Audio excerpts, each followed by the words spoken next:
오늘 본문 말씀은 창세기 12장 1절에서 3절 말씀입니다.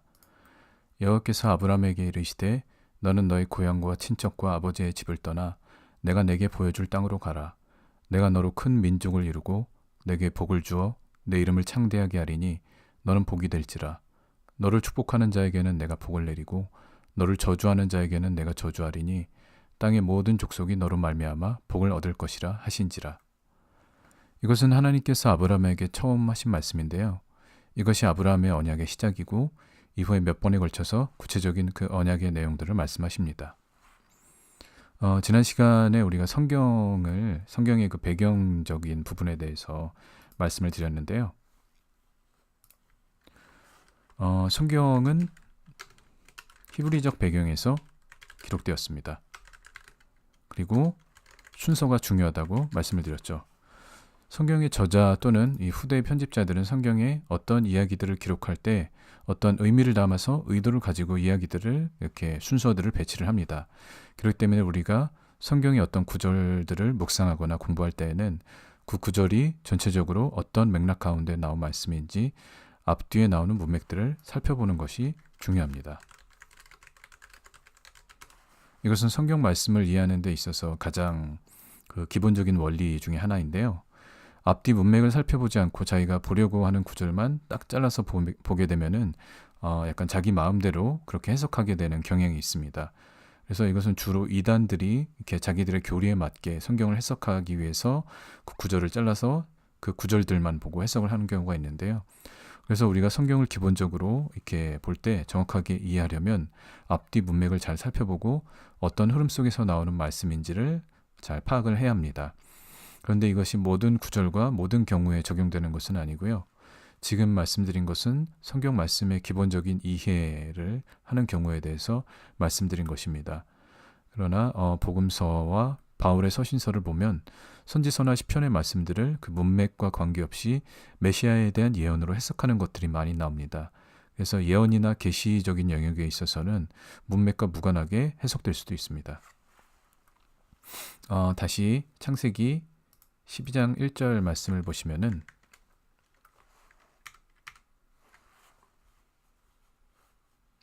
여호와께서 아브라함에게 이르시되 여호와께서 아브라함에게 말씀하셨습니다. 우리가 이제 보통 성경을 볼 때 이런 구절들을 보면은 하나님께서 구약의 주요 인물들에게 늘 항상 계속해서 말씀하신 것이고 그것이 늘 있는 일이라고 생각할 수가 있습니다. 그런데 이것은 하나님께서 사실은 몇백 년 만에 굉장히 오랜 기간 침묵하시다가 처음으로 사람에게 말씀하신 것입니다. 하나님께서 그 아브라함에게 이 말씀을 주시기 전에 그 직전에 사람에게 말씀하신 때는 창세기 9장에 나오는데요. 9장 1절을 보시면 아브라함이 노아와 그 아들들에게 복을 주시며 그들에게 이르시되 생육하고 번성하고 충만하라 라고 말씀을 하십니다. 이것은 그 대홍수 이후에 노아와 아들들에게 말씀하신 것이고요. 이후에 이제 11장의 바벨탑 사건에도 여호와께 이르시되라는 말씀이 나오긴 하지만은 그때는 사람들에게 직접 말씀하신 것으로 보이지는 않습니다. 그래서 노아와 자손들에게 말씀하신 이 9장의 말씀은 이 앞에 보시면은 8장 13절에 601년에 말씀하셨다고 하는데요. 이것은 그 노아의 나이가 601세 되었을 때 그때를 얘기하는 겁니다. 물론 이제 이때 이후로 그리고 아브라함에게 12장에서 말씀하실 때 그 사이에 다른 사람에게 충분히 말씀하실 수도 있습니다. 그렇지만 창세기에서는 이때 노아에게 축복하면서 말씀하시고 그 이후에 아브라함에게 말씀하시기 전까진 누구에게도 말씀하셨다는 기록은 없습니다. 그러므로 성경의 기록을 봤을 땐 그 사이에 하나님께서 침묵하셨다라고 볼 수가 있는 것이죠. 그리고 이제 노아에게 이때 601년에 홍수가 끝나고 이제 말씀을 하신 후에 아브라함까지 기간이 이제 아브라함에게 말씀하실 때까지 그 기간이 언제 정도 되는지 우리가 성경을 통해서 그것을 계산해 볼 수가 있는데요. 우선 601년에 이때 홍수가 그치고 하나님께서 노아에게 말씀하셨죠. 그 이후에 노아의 세 아들이 있습니다. 셈과 함과 야벳이라는 아들이 있는데요. 창세기 11장 10절을 보시면 셈과 그리고 셈에서 아브라함까지 계보가 이렇게 쭉 나오게 됩니다. 여기서 이제 셈의 족보를 얘기하는데요. 셈의 족보는 이러하니라 라고 얘기하면서 셈은 100세 때 이제 아들을 낳는데 그때가 바로 홍수 후 2년이라고 얘기합니다. 이 홍수 2년이라는 것을 통해서 이것은 홍수 시작 시점 기준으로 2년인지 아니면은 끝난 시점으로 2년인지 모르겠지만 아무튼 홍수 후라고 했을 때 홍수가 끝나고 2년이라고 볼 수 있죠. 그렇게 보는 것이 아마 더 맞을 것 같고요. 그러면 홍수가 끝나고 2년이 지나서 아르박삿을 낳은 것입니다. 그리고 나서 아르박삿을 낳은 후에 이렇게 500년을 살고 아르박삿이 다시 35세에 이렇게 셀라를 낳았다고 합니다. 이런 식으로 아르박삿과 셀라와 그들 그 이후에 나오는 후손들이 언제 아들을 낳았는지 그것을 쭉 더한 다음에 쭉 지나서 27절에 가시면은 이제 데라의 족보가 나옵니다. 데라의 아들이 바로 아브람이죠. 그래서 데라가 아브라함을 낳을 때 그 나이를 더하게 됩니다. 그리고 마지막으로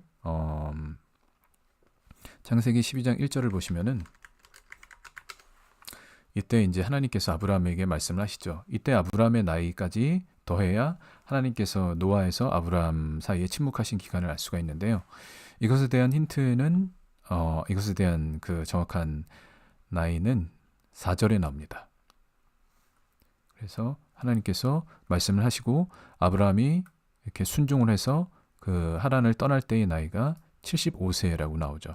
그래서 홍수 후 2년 그리고 아까 그 11장에 나왔던 셈에서 아브라함의 족보를 통해서 각각의 아들을 낳은 기간들을 더하고 그리고 마지막으로 아브라함이 이렇게 75세가 되었을 때 하나님께서 말씀하신 것 이것을 다 더하면은 한 367년 정도 나옵니다. 제 계산이 좀 틀렸을 수도 있는데 어쨌든 거의 400년 가까운 그 시간이 나오게 되는데요. 즉 이 얘기는 무엇이냐면 하나님께서 홍수 이후에 그 노아와 자손들에게 말씀하시고 그 이후에 거의 400년 가까이 아무런 말씀도 하지 않으셨다가 그때 이제 다시 400년이 지나서 아브라함에게 처음으로 아주 오랜만에 말씀을 하신 것입니다. 그래서 하나님은 이렇게 약 400년의 침묵 기간을 가지고 이후에 말씀을 하신 일이 있었는데요. 이것은 아브라함 때만 있었던 것이 아니라 사실은 이제 성경에 몇 번 이런 경우가 등장을 하게 됩니다. 그런 경우로서 이제 좀 전에 말씀드린 노아에서 아브람 이때까지가 약 400년 정도 그렇게 되고 또 다른 경우는 언제냐면 이스라엘이 애굽에 들어갔을 때부터 그리고 출애굽할 때까지 이때도 성경에서 한 400년 또는 뭐 430년 그렇게 얘기를 합니다. 그리고 또 하나의 기간이 있는데 그때는 언제냐면 우리가 신구약 중간기라고 말하는데요. 이 신구약 중간기라는 것은 구약의 마지막 선지자인 말라기의 때부터 광야에 있는 세례 요한에게 말씀이 임할 때까지 혹은 예수님의 때까지 이때를 이제 학자들은 보통 이렇게 쉽게 말해서 400년이라고 얘기를 합니다. 근데 이제 말라기의 실제 그 활동 기간이 그것보다는 좀 더 이른 시기다라고 해서 400년보다 더 된다라고 얘기를 하기도 하는데요. 어쨌든 정확히 400년은 아니지만 이 세 가지 경우에 있어서 하나님께서 거의 400년 가까운 그 기간 동안 침묵을 하신 후에 다시 오랜만에 아주 오랜 후에 그 사람에게 다시 말씀을 하셨다는 것이죠. 이 세 기간 동안에 하나님께서 400년에 침묵하신 것 외에도 다른 공통점이 있는데요. 그것은 첫째는 이 시기에 이스라엘이 각각 이 시기에 크게 번성했다는 것입니다. 먼저 노아의 때에 대해서 한번 살펴보면은 창세기 6장 1절에 나오는데요.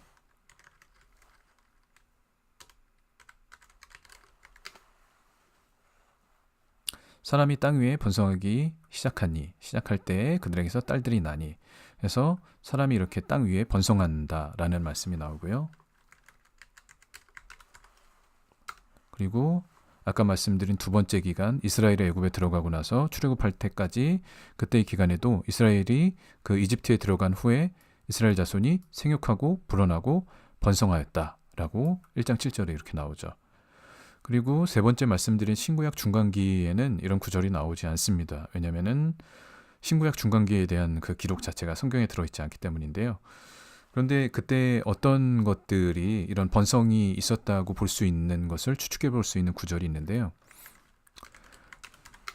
말라기 1장 7절을 보시면은 이런 말씀이 나옵니다. 너희가 더러운 떡을 나의 제단에 이렇게 드리고 말하기를 어떻게 주께서 우리가 어떻게 주를 더럽게 하였나이까? 이는 너희가 여호와의 식탁은 제단을 말하는 것이겠죠. 여호와의 식탁을 경멸히 여길 것이라 하였기 때문이라. 또 만군의 여호와가 이르노라 너희가 눈먼 희생 제물을 바치는 것이 어찌 악하지 아니하냐 이렇게 말씀을 하십니다. 그래서 여기서 보시면은 제단, 여호와의 식탁, 희생 제물 뭐 그런 구절들이 나오는데요. 이것으로 봐서 하나님께서 지금 말라기를 통해서 어떤 이스라엘이 제사 드리는 것에 대해서 책망하시는 것을 볼 수가 있습니다. 그리고 다음 장 2장 7절을 보시면은 이런 말씀을 하십니다. 제사장의 입술은 지식을 지켜야 하고 사람들은 그의 입에서 율법을 구하게 되어야 할 것이니 제사장은 만군의 여호와의 사자가 됨이거늘. 여기서는 제사장이 진정으로 해야 할 일이 무엇인지를 얘기하는데요. 그것은 제사장의 입술이 지식을 지키고 사람들이 율법을 그의 입에서 율법을 구해야 한다. 즉 사람들에게 율법을 얘기해야 하고 이스라엘 백성에게 하나님의 말씀 율법을 가르쳐야 한다라는 것을 제사장의 중요한 소명으로 그렇게 말씀을 하신 것입니다. 그래서 이 제사장 하면은 그들의 일은 우리가 보통 생각하는 것은 성전에서 제사 드리고 그렇게 하는 것으로 알고 있는데요. 하나님은 그런 것들을 오히려 책망하시고 제사장이 해야 할 일은 이스라엘 백성들에게 율법을 가르쳐서 그들이 지키게 해야 한다라는 것을 말씀하십니다. 다른 성경 구절들을 통해서도 알 수 있는 것은 하나님께서 기뻐 받으시는 제사는 그런 어떤 희생 제물이나 그런 것들이 아니라 바로 하나님의 말씀을 순종하고 그것을 따라 행동하는 것이라는 것을 여러 구절들을 통해서 알 수가 있는데요. 이것이 말라기를 통해서도 동일하게 이렇게 말씀을 하고 계신 것입니다. 이것을 통해서 추측할 수 있는 것은 이스라엘 백성들에게 어떤 이런 제사 드리는 것 그런 것들이 바로 이 말라기 때 그리고 그 이후에 신구약 중간기에 그런 의식적인 것들, 의례적인 것들이 상당히 어떻게 보면 이제 더 크게 말하면 종교적인 부분들이 많이 강조가 되어서 이 시대에는 이스라엘의 그런 종교적인 번성의 시대가 아니었나라고 생각해 볼 수가 있습니다. 이런 번성들이 있은 후에 하나님은 약 400년 동안 침묵을 하시고 나서 한 구원자를 부르셔서 그에게 말씀을 주시고 그 말씀을 들은 이스라엘 백성들을 이끌어내십니다. 그 구원자라고 하는 것은 아까 그 말씀드린 세 개의 그 기간이 있었는데요.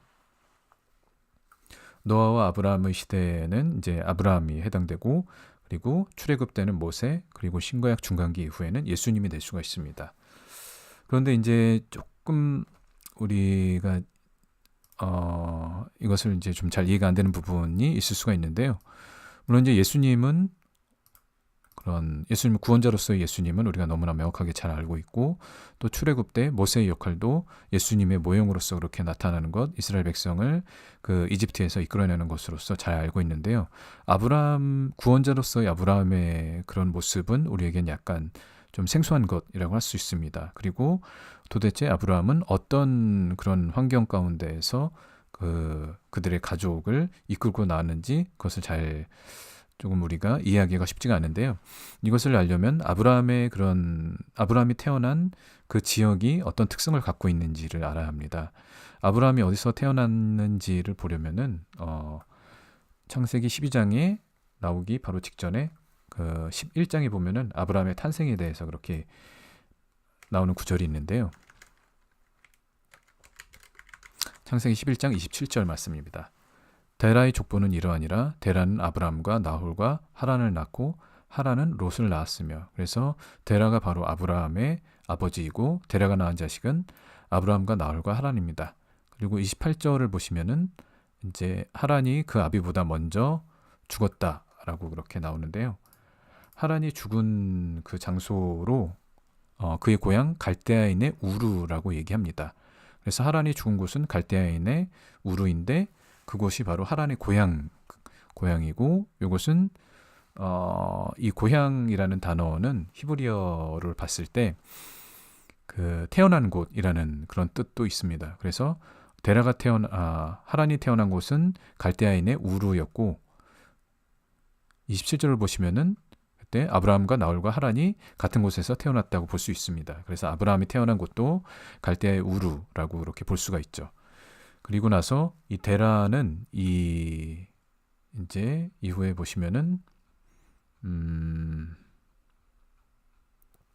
31절에 나오네요. 데라가 그 아들 아브라함과 하란의 아들인 그의 손자 롯과 그의 며느리 아브라함의 아내 사라를 데리고 갈대아인의 우르를 떠나 가나안 땅으로 가고자 하더니 하란에 이르러 거기 거주하였다. 그래서 우르에서 하란으로 이동을 하게 됩니다. 이 위치를 좀 이렇게 살펴보면 좋을 것 같은데요. 그래서 지도를 한번 보시겠습니다. 이 지도를 보시면은 이제 이 왼쪽에 보이는 곳이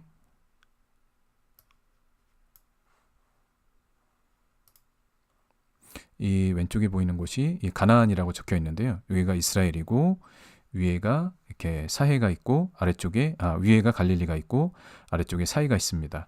그리고 여기서 이 지도를 조금 더 크게 보시면은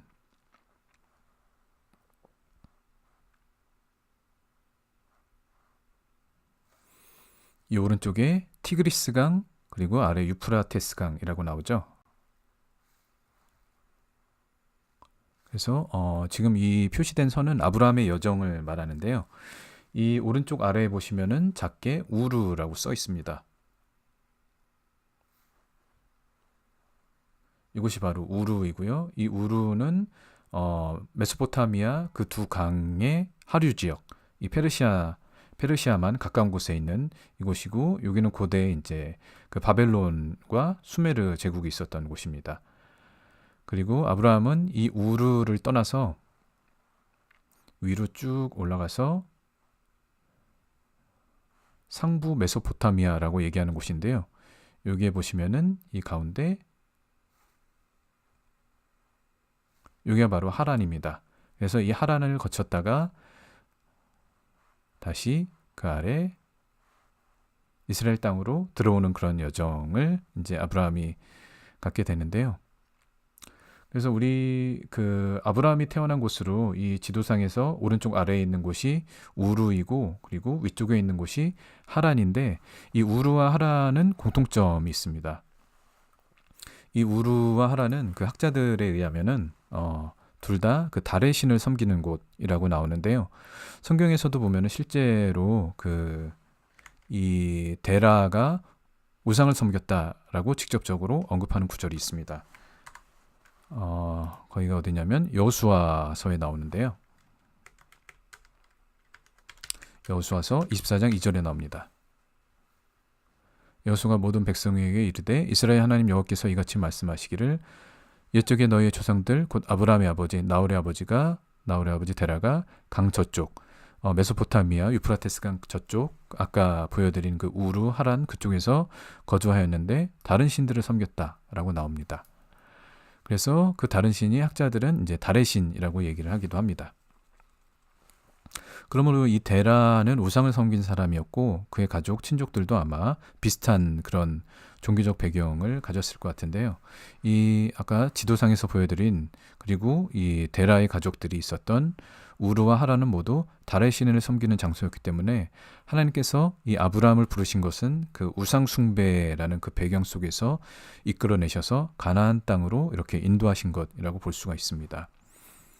그래서 이런 우리에게는 상당히 낯선 구원자로서의 그런 아브라함의 그런 이미지가 이제 조금씩 이런 것들을 통해서 우리가 어떤 배경 속에서 하나님께서 이끌어내셨는지를 알 수가 있는데요. 이제 성경에 보면은 이 아브라함이 하란에서 그 떠나는 그 모습이 상당히 그 모세의 출애굽과 비슷한 유사한 그런 특징을 갖고 있는 것을 알 수가 있습니다. 그래서 그 구절이 어디냐면 창세기 12장 5절을 보시면은 그것이 나옵니다. 아브라함이 그의 아내 사레와 조카 롯과 하란에서 모든 소유와 얻은 사람들을 이끌고 가나안 땅으로 가려고 떠나서 마침내 가나안 땅에 들어갔더라. 여기서 보시면은 약간 좀 이렇게 그 뜻을 알 수 없는 구절이 있는데요. 하란에서 얻은 사람들이라고 나옵니다. 즉 이들은 아브라함의 그런 가족이나 친족이 아니라 하란에 살던 사람들인데 거기서 얻은 사람들이라고 나오는데요. 이 얻다라는 것이 무슨 뜻인지 좀 이렇게 분명하지가 않습니다.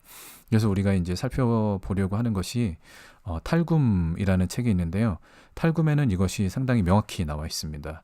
그래서 일단 탈굼이 어떤 책인지를 먼저 좀 말씀을 드리면은 아마 이제 들어보신 분들도 있을 텐데, 잠시만요. 예. 탈굼, 영어로는 타르굼이라고 합니다. 탈굼은 이제 아람어 해석 성경이라고 한마디로 얘기를 할 수가 있습니다. 그리고 이 아람어 해석 성경이라는 것은 이스라엘 백성이 이제 그 기원전 586년에 남유다가 멸망하고 바벨론으로 끌려가게 됩니다. 포로로 끌려가서 그곳에서 한 70년 있다가 70년간 포로 생활을 하고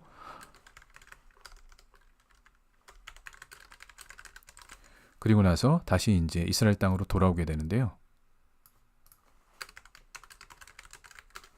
그런데 이제 그때는 이제 바벨론이 거의 이렇게 여러 영토를 차지했던 그런 제국이었고, 바벨론에서 나름 쓰는 언어도 있었지만, 바벨론 제국의 공용어로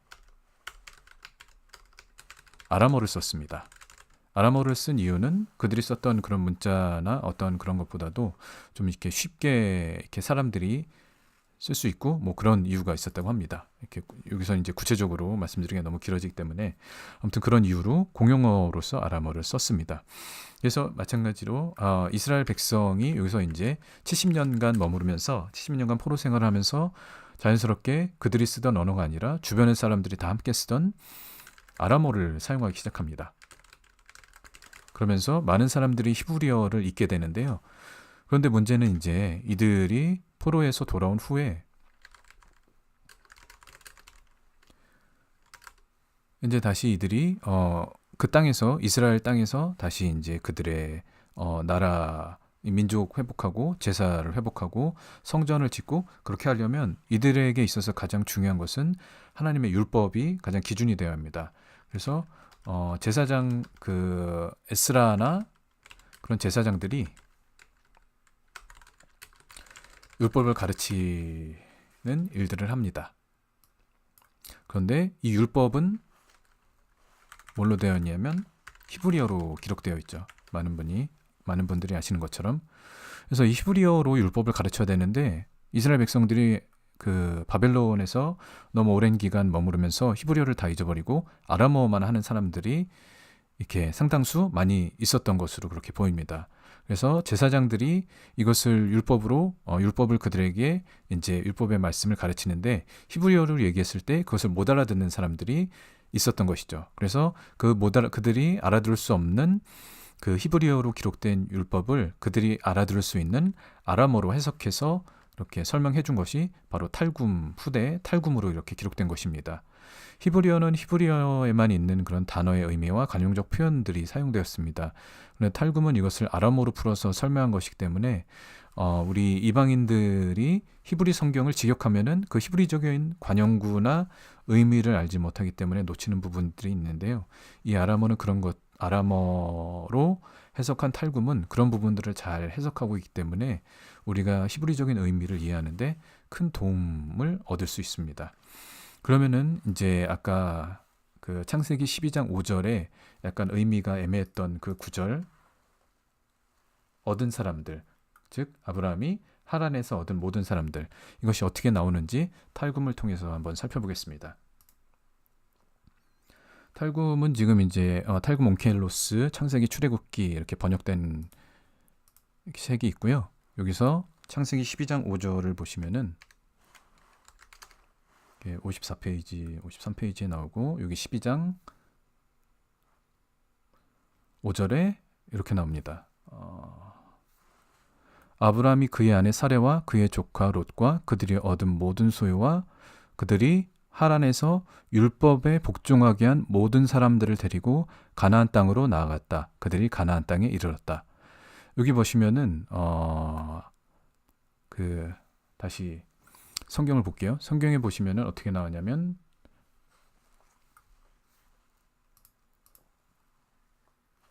우리 한글 성경에는 아브라함이 하란에서 얻은 모든 사람들, 하란에서 얻은 사람들이라고 나오는데 이 뜻이 좀 명확하지가 않은데 타국을 보시면은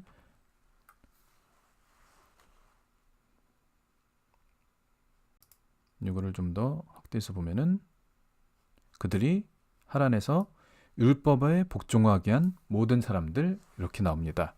즉 탈굼에서는 아브라함이 하란에서 얻은 사람들을 그들이 아브라함이 하란에 살고 있던 사람 중에 그들 중에 율법에 복종하게 한 사람들이라고 이렇게 해석을 하고 있습니다. 이것을 어떤 의미로 이렇게 해석을 해야 되냐면 일단 탈굼에는 이제 좀 이렇게 여러 가지 종류가 있는데요. 그 중에서 이제 지금 보여드린 것은 탈굼 온켈로스라는 그 역본이고요. 탈굼 중에서 가장 권위 있는 역본으로 탈굼 온켈로스를 얘기합니다. 그리고 그 외에 뭐 탈굼 슈도 요나단 같은 것들이 있고 또 뭐 탈굼 뭐 조각 탈굼 뭐 네오피티 뭐 탈굼 요나단 여러 가지가 있는데요. 탈굼 온켈로스가 히브리 성경의 그런 뜻들을 가장 정확하게 번역한 그런 권위 있는 탈굼으로 인정을 받고 있는데요.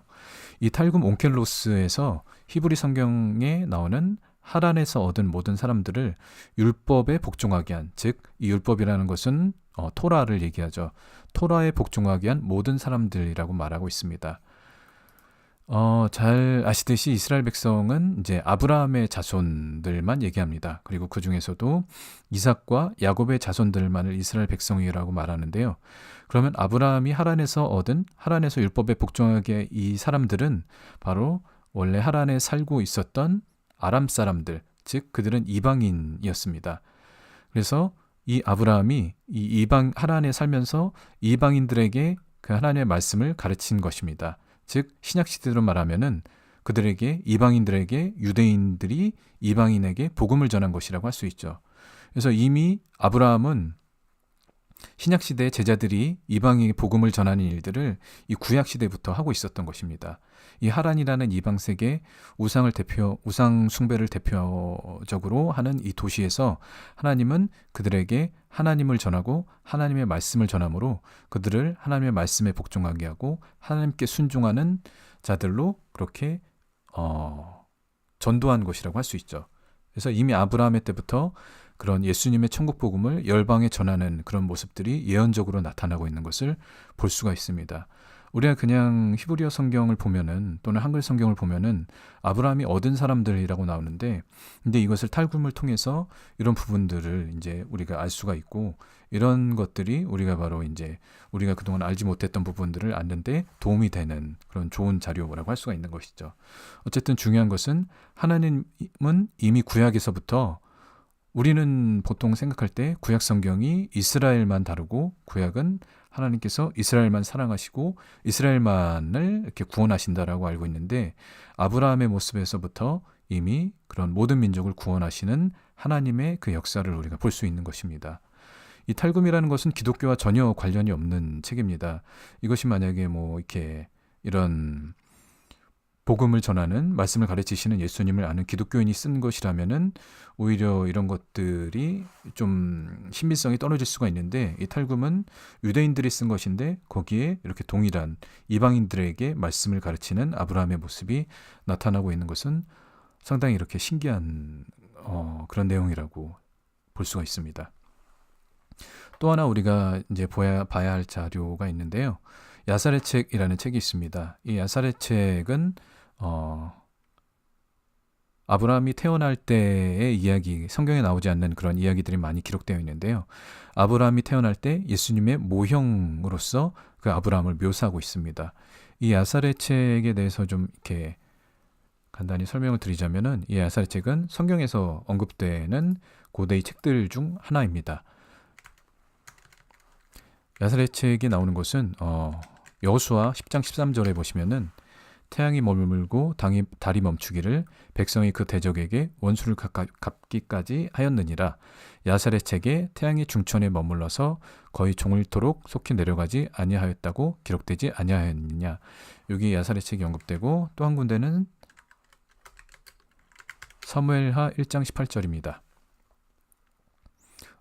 이 앞에 보시면 이제 다윗이 슬픈 노래로 사울과 요나단을 이제 애곡하면서 그들을 애곡하면서 유다 족속에게 이제 가르치라 하면서 활의 노래라, 그리고 그것이 야살의 책에 기록되었다라고 얘기합니다.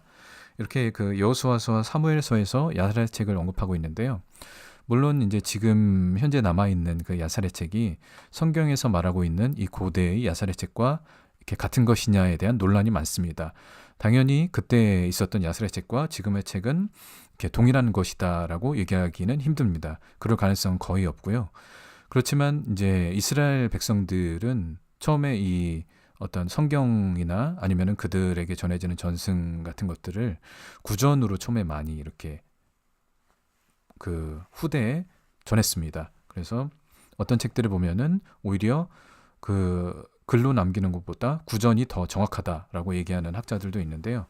이 야사르 책은 고대에 있는 것과 동일한 것은 아니지만 그 성경과 유대 전승들과 마찬가지로 오랜 세월 동안 구전과 이후의 기록을 통해서 이렇게 발전해 오고 후대의 편집자들이 또 편집을 하고 그런 것들을 거친 책이라고 생각을 합니다. 그리고 그 안에는 이제 이방인인 우리가 알기 힘든 유대인들이 성경을 해석하는 그 내용들이 많이 담겨 있는데요.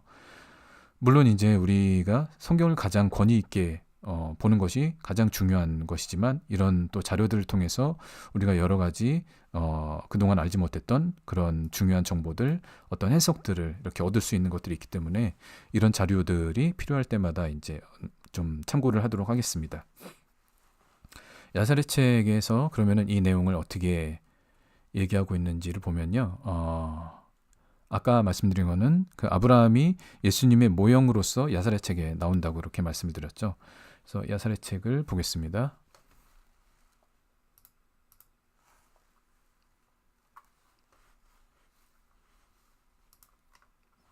야사레 책도 이제 이렇게 번역된 것이 있고요.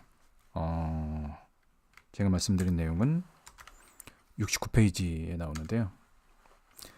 8장이고요. 이걸 보시면 아브라함에 대한 이제 징조라는 소제목이 붙어 있고요. 아브라함이 태어났을 때는 밤이었다. 데라의 모든 종과 니므롯의 모든 지혜자와 그의 마술사들이 데라의 집에 와서 먹고 마셨다. 그들이 그 밤에 그와 함께 즐거워했다. 모든 지혜자들과 마술사들이 데라의 집에서 나왔을 때 그 밤에 그들이 별들을 보려고 하늘을 향하여 그들의 눈을 들었다. 그들이 보니 보라, 매우 큰 별 하나가 동쪽에서 와서 하늘들을 날아가 하늘 사방에서 별 넷을 삼켰다. 왕의 모든 지혜자들과 마술사들이 그것을 보고 놀랐다. 현인들이 이 일을 깨닫고 그것의 의미를 알았다.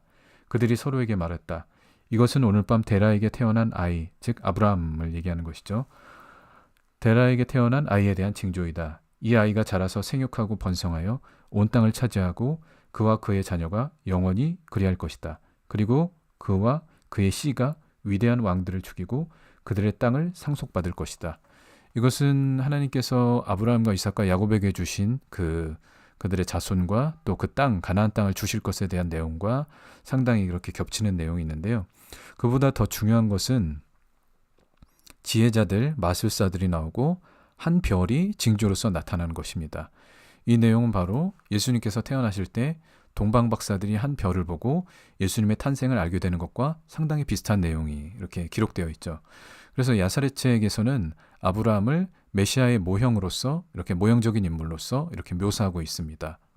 그리고 이 4절에서는 약간 이제 성경적인 관점보다는 유대인들이 그 이방인들을 적대시하고 이방인들을 좀 물리치는 그런 메시아라는 것을 좀 그렇게 치우친 그런 내용들이 들어가 있긴 하지만 이제 가나안 땅 정복에 대한 그 내용들을 언급하고 있는 것이죠.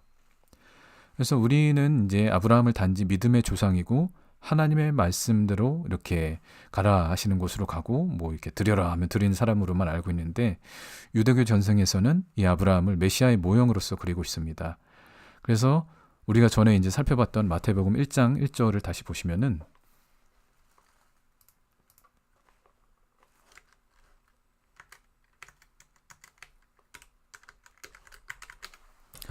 아브라함의 자손, 아브라함과 다윗의 자손, 예수 그리스도의 계보라라고 이렇게 마태가 썼죠. 이 마태는 이방인들이 아니라 유대인들을 대상으로 복음서를 썼다고 지난 시간에 말씀을 드렸는데요. 유대인들은 이제 그 히브리어 성경과 그리고 야살의 책과 탈굼에 나오는 이런 해석들을 아마 그 신약 시대에는 이런 전승들을 아마 많이 알고 있었을 겁니다.